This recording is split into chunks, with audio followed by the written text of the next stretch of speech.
Welcome students to Samadhan classes. These are very testing days, Corona days, schools are closed, and as an alternative, I have tried to start the classes online.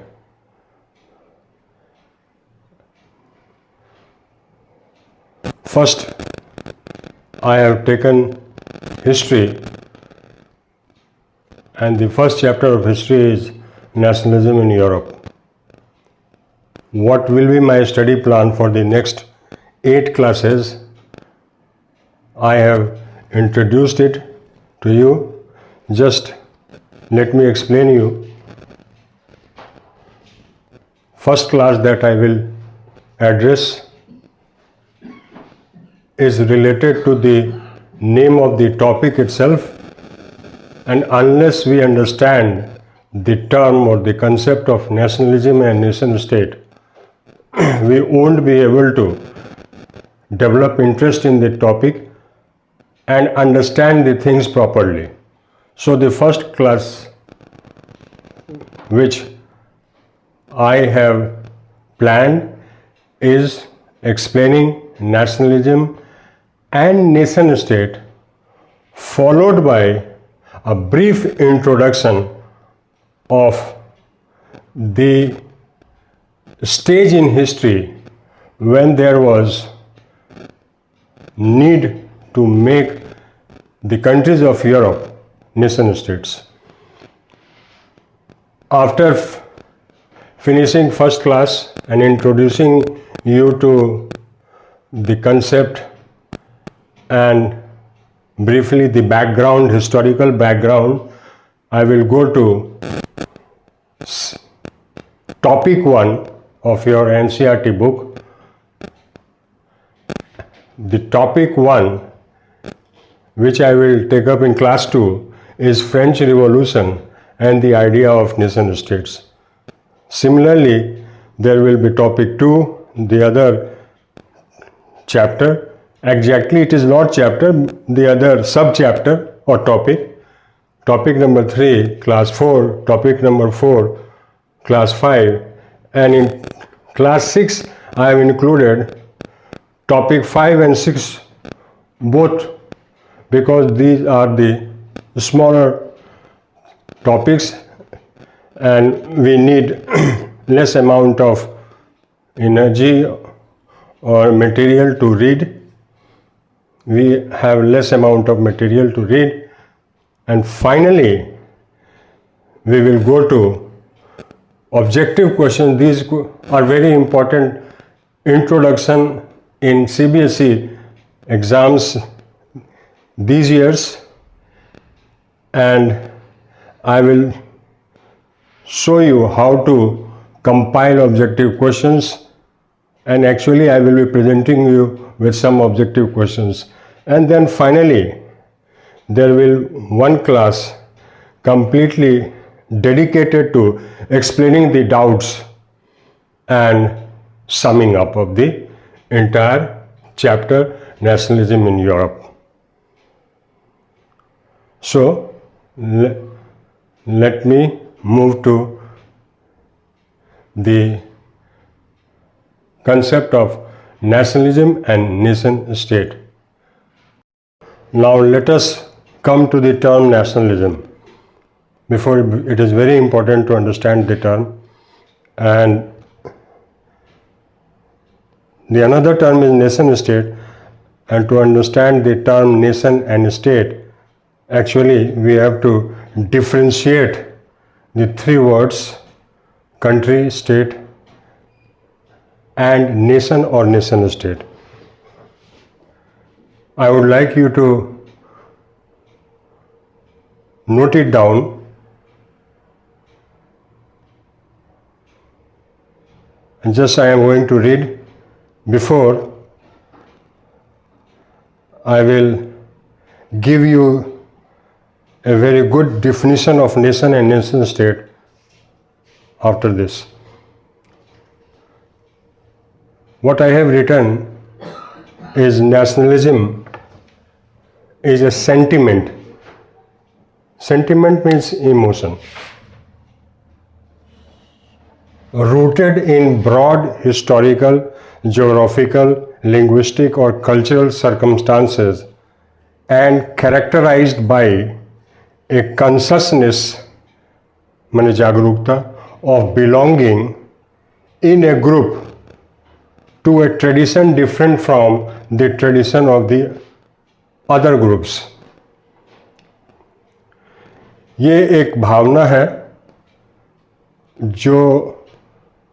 जिसका जड़ ऐतिहासिक, भौगोलिक, भाषाई और सांस्कृतिक परिस्थितियों में जिसका जड़ होता है और जिसके गुण महत्वपूर्ण ये हैं कि ये एक जागरूकता पैदा करता है लोगों के बीच में कि वो एक समूह से बिलोंग करता है, एक परंपरा से बिलोंग करता है, जो परंपरा अलग है दूसरे समूहों के परंपरा से। तो इसको आपको नोट डाउन कर लेना है, कर लिए होइएगा। अब हम बहुत ही सिंपल चीज़ है, कंट्री, स्टेट एंड नेशन। हो सकता है आज तक आप इसको अलग अलग, आपके लिए प्रश्न ना रहा हो कि इसको अलग अलग समझा जाए एग्जैक्टली ये क्या है। तो before coming to the definition of nation and nation state, very simply I have put it to explain the things. When we talk about country, जब हम देश की बात करते हैं तो ये देश जो है एक भौगोलिक कंसेप्ट जो बनता है टेरिटरी से, लैंड से, भूभाग से, उस भूभाग पर एक जनसंख्या से, और वो जनसंख्या कोई जंगली जनसंख्या नहीं है, उस जनसंख्या के ऊपर कोई लॉ, कोई सरकार काम करती होती है। अब इसी कंट्री में अगर हम सॉवरेंटी जोड़ दें, मतलब टेरिटरी, पॉपुलेशन 1, 2, 3 एंड 4, अगर इसमें सॉवरेंटी जोड़ दें तो इसके 4 तत्व हो गए, 4 एलिमेंट्स हो गए, 4 इंग्रेडिएंट्स हो गए। इसी से मिलकर बना हुआ है स्टेट। स्टेट को हिंदी में राज्य कहते हैं, लेकिन राज्य का 2 मतलब है। एक राज्य तो जो अभी हम लोग चर्चा कर रहे हैं वो हुआ, एक राज्य से हम लोग प्रांत समझते हैं। तो हम लोग यहाँ पर प्रांत की बात नहीं कर रहे हैं, हम लोग जैसे ये कहें कि इंडिया इज ए स्टेट, उसकी बात कर रहे हैं। अब इसमें before independence India was not a state, it was a country, because there was a territory, on that territory there was a population, and that population was under control of some law और government. But after independence India, which was country, became a state. How it became a state? Because it got sovereignty. इसको हिंदी में कहते हैं संप्रभुता। संप्रभुता का मतलब ये हुआ कि जो ये सरकार है वो हमारी सरकार है और हमारी सरकार को उस देश के बारे में सर्वोच्च निर्णय लेने की शक्ति है, उसके अलावा कोई दूसरा शक्ति नहीं है। तो गवर्नमेंट ऑफ इंडिया के ऊपर कोई गवर्नमेंट नहीं। अब तो ये कंट्री समझ गए, स्टेट समझ गए। अब आया नेशन। तो नेशन के लिए तो कंट्री चाहिए ही, उस कंट्री में सॉवरेंटी भी चाहिए। अगर इस सब के अलावा वहाँ रहने वाले जितने लोग हैं, वहाँ का शासक, वहाँ का जो सिटीजन है, वहाँ का जो नागरिक है, वो अगर समझता है कि वो एक है, उनमें भावना है बिलोंगिंगनेस का, वननेस का, यूनिटी का, एकता का, तो वैसे कंट्री और स्टेट को ही नेशन कहते हैं। ये नेशन पहले नहीं हुआ करता था। ये विश्व में सबसे पहले यूरोप में नेशन और नेशन स्टेट बना। वहाँ से सब देशों में धीरे धीरे जैसे जैसे समय बीता, ये नेशन स्टेट, हर एक देश नेशन स्टेट हो गया। आज का जो मॉडर्न वर्ल्ड है उसमें प्रायः सभी देश नेशन स्टेट है। तो इसमें जो ये नेशन और नेशन स्टेट जो टर्म है, इसको भी हम डिफाइन करेंगे, उसको भी आप नोट कर लीजिएगा। ये अभी हमने आपको समझाने के लिए ये बताया। I have broadly explain the term nationalism and nation states. For nation state I try to make you understand by comparing the three popular terms country, state and nation or nation states. Now, I would like you to note down the definition of nation and nation state. There is a definition in your textbook as well, but this definition I have put before you to make you understand the term better. So, here I have done two things. One, have written the definition of nation and nation states, and as a part of introduction to this chapter, I have tried to explain you, and these are the points through which I will be explaining you, but at least you can jot down these points in your notebook. We have to understand what was the political situation of Europe, the political map of Europe, how Europe was divided into different parts, political units before mid 18th century. Number one. And number two, how actually the national consciousness, राष्ट्रीय चेतना and राष्ट्र राज्य का उत्पत्ति या आगमन ये कैसे हुआ, ये एक्चुअली कहानी शुरू हो जाती है रेनेसां, जो कि 14th सेंचुरी का डेवलपमेंट है, रिफॉर्मेशन जो कि 16th सेंचुरी का डेवलपमेंट है। रेनेसां और रिफॉर्मेशन टर्म से आप लोग वाकिफ़ होइएगा 8 के क्लास में या उसके पहले के क्लास में आप इससे परिचित हैं। ये इटली में शुरू हुआ रेनेसां, जिसको बहुत सिंपल टर्म में रिबर्थ या रिवाइवल, अब किस चीज़ का रिवाइवल वो अभी हम लोग ब्रॉड आउटलाइंस जो पॉइंट का है उसको समझने के बाद समझाने का प्रयास करेंगे। और दूसरा है रिफॉर्मेशन, ये स्टार्ट हुआ जर्मनी में और वहाँ से दूसरे देशों में फैला। ये जर्मनी में स्टार्ट हुआ, वहाँ से दूसरे देशों में फैला। ये इटली में स्टार्ट हुआ, वहाँ से दूसरे देशों में फैला।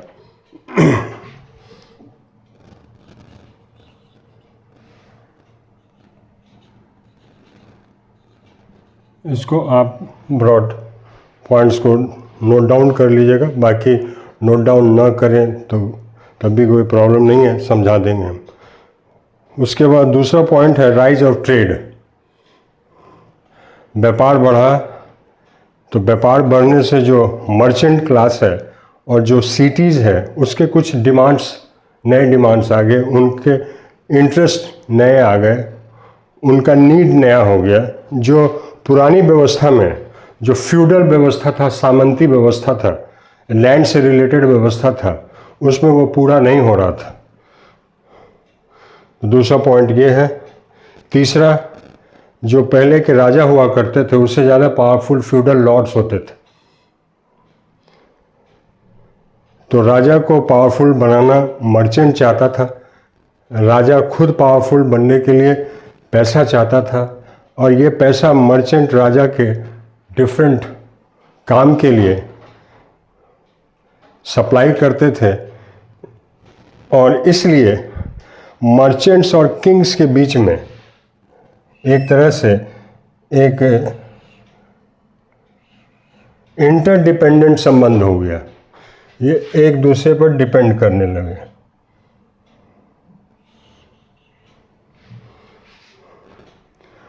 तीसरा पॉइंट, चौथा, गन पाउडर का डिस्कवरी हुआ,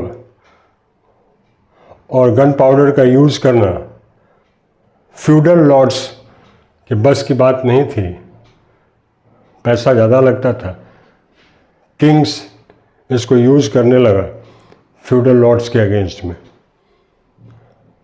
साथ ही साथ एक डेवलपमेंट ये भी आया कि जैसे पहले पोप को या प्रिस्ट को, चर्च को माना जाता था कि रूल करने का डिवाइन राइट है, माने दैविक अधिकार प्राप्त है, एक नई राजनीतिक विचारधारा उत्पन्न हुई जिसमें बहुत सारे पॉलिटिकल थिंकर्स का रोल है।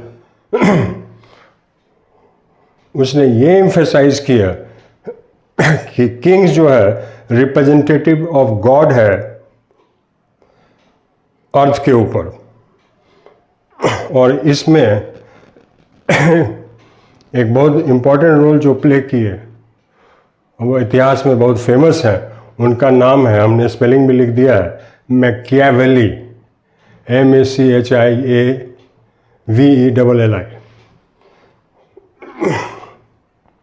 एंड लास्टली, जो नेशनल लैंग्वेज एक जगह, एक कंट्री, एक स्टेट,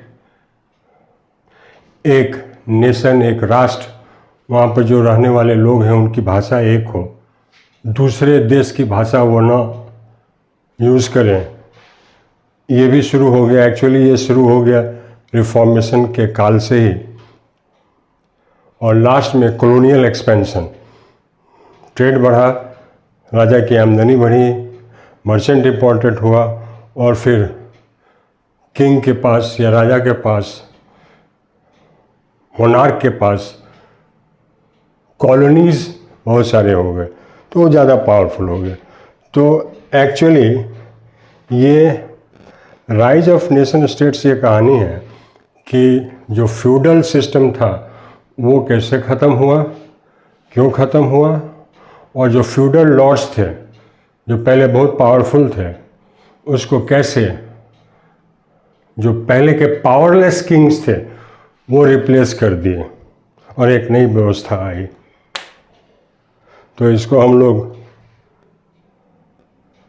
ब्रॉड पॉइंट में समझ गए हैं। ये एक्चुअली समझने के लिए है, इंट्रोडक्शन इसीलिए हमने यहाँ लिखा है। ये अभी आपके टेक्स्ट बुक का जो चैप्टर है एग्जैक्टली हम उसमें अभी नहीं गए हैं, नेक्स्ट क्लास में हम जाएंगे।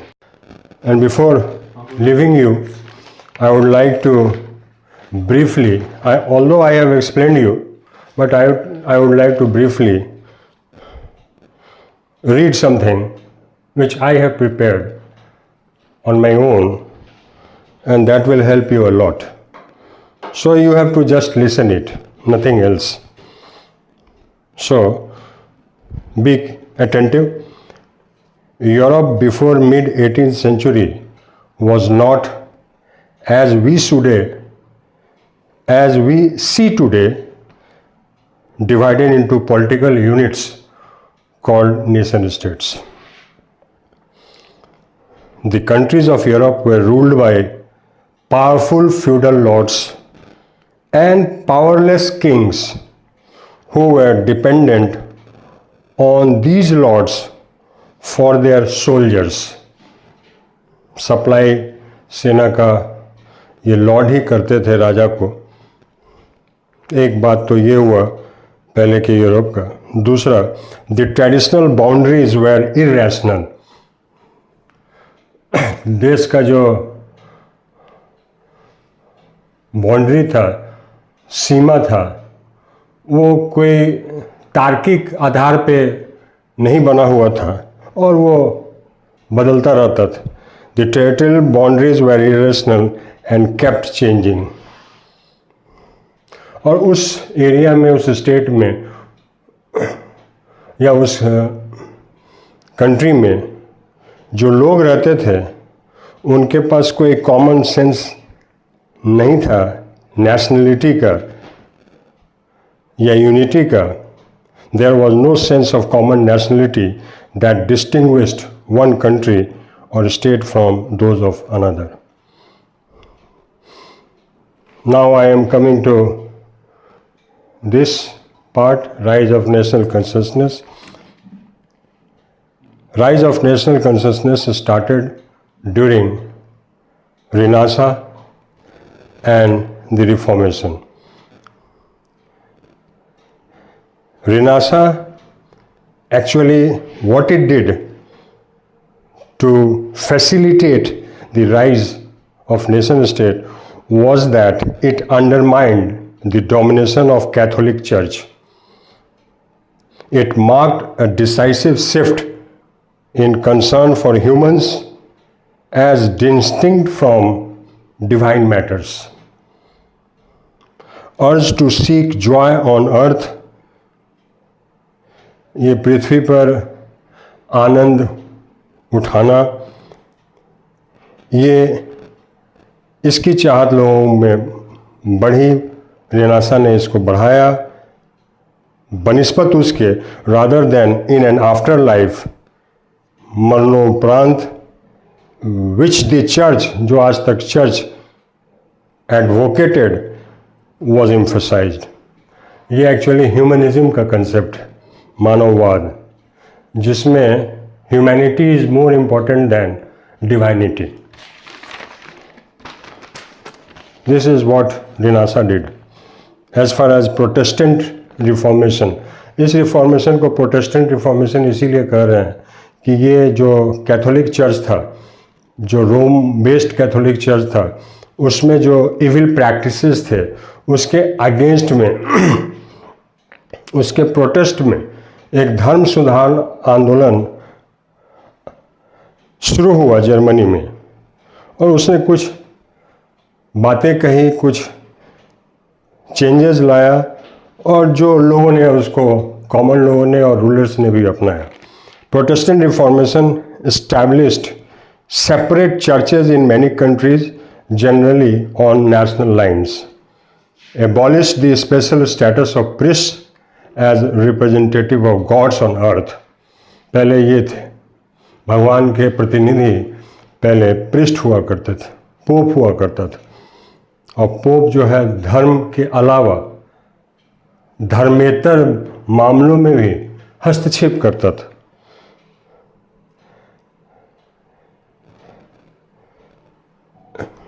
तो प्रोटेस्टेंट रिफॉर्मेशन जो है वो स्पेशल स्टेटस प्रीस्ट का जो था as representative of gods on the earth, उसको ख़त्म किया।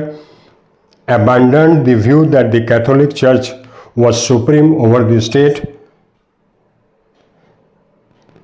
The rulers wanted to be free from the authority of popes. राजा लोग चाहते थे कि पोप का जो अथॉरिटी है उससे उसको मुक्ति मिले। And get hold of wealth church had in their possession. और चर्च के पास बहुत सारा जो संपत्ति था, वेल्थ था, उसको अपने कब्जे में करना चाहते थे।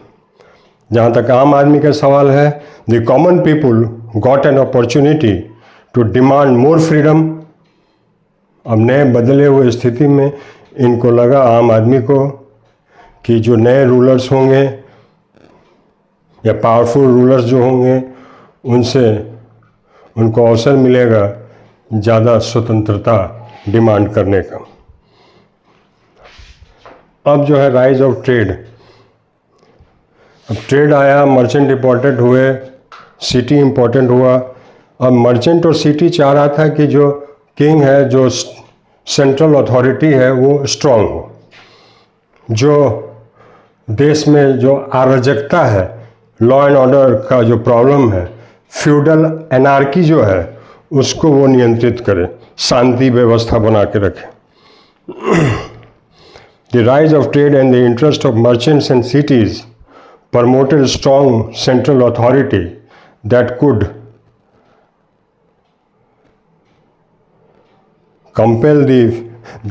stop feudal anarchy and local disorders। ये एक। और क्या करेगा? Powerful central authority remove the restrictions on division of countries into small states. ये फ्यूडल लॉर्ड छोटे छोटे जागीर में देश को बांटे हुए थे। अब राजा आएगा, वो रिस्ट्रिक्शन जो है, माने वो मर्चेंट अपने हिसाब से छोटे छोटे यूनिट्स चाहेगा, उस पर जो पहले से रिस्ट्रिक्शंस था उसको ख़त्म किया करेगा राजा, ऐसा उनकी उम्मीद थी। Build roads and canals, road बनवाएगा, कैनाल्स बनवाएगा, ट्रांसपोर्ट एंड कम्युनिकेशन के लिए इम्पोर्टेंट है। एंड इन्फोर्स, और लागू करेगा कानून और व्यवस्था, law and order. The kings to needed money that merchant could supply for building their own armies. Merchant पैसा दे सकता था, वो अपनी सेना बना सकता था, स्टैंडिंग आर्मी बना सकता था, लेवी की ज़रूरत नहीं होती, और एक नई प्रशासनिक व्यवस्था कायम कर सकता था। For building their own आर्मीज, creating administrative system and the courts. इसी बीच में यूज़ ऑफ गन पाउडर जो है वो किंग्स को हेल्प किया। The use of gunpowder help the kings to easily destroy the feudal castles. उनका जो महल था, उनका जो किला था, उसको तोड़ने में और भंग करने में ये गन पाउडर का यूज़ बहुत यूज़फुल हुआ किंग्स के लिए। और एक नई new political thinking made the rulers, राजाओं को representative of God on the अर्थ ये बना दिया। मैकियावेली तो और डिटेल में राजा का क्या पावर होना चाहिए उसकी चर्चा किया है, जो इतिहास की बात है। एंड फाइनली नेशनल लैंग्वेज, जो कि रिफॉर्मेशन से ही, जैसे जर्मनी में जर्मन नेशनल लैंग्वेज हो गया, जर्मनी छोटे छोटे राज्यों में डिवाइडेड था। And the process of colonial expansion also made nationalism and nation state a reality, एक सच्चाई हो गई बाय द 19th सेंचुरी, 19वीं शताब्दी के ख़त्म होते होते तक। ये यहाँ इंट्रोडक्शन ख़त्म हुआ, यहाँ फर्स्ट क्लास ख़त्म हुआ। सेकंड क्लास में हम लोग सीधे जो आपका टॉपिक नंबर 1 है उस पे हम लोग जाएंगे, जो कि है French revolution and the idea of nation state. Thank you, that's all.